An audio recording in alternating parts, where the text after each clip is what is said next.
Hi guys! Ngayon ay kakain ako sa isang Japanese restaurant. Tara, samahan niyo ako.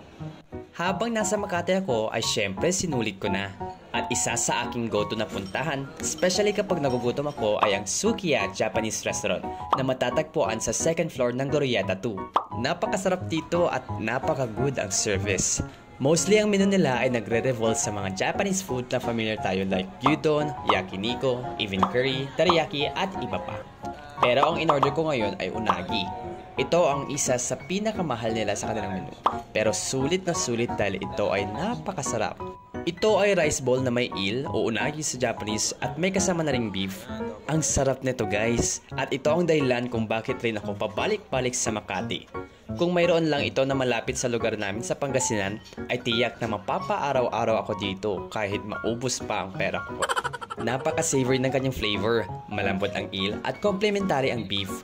Meron ding shichimi togarashi, Japanese spice na nag-enhance ng flavor at tila mapapa-food wars ka na lang talaga kapag natikman mo to.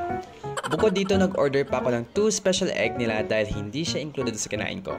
Nakapagtataka lang kung ano tong way ng kanilang paglalambo ng itlog dahil ang cute ng egg, especially yung yellow, ang mellow. Ang sarap and it just enhanced the taste of unagi.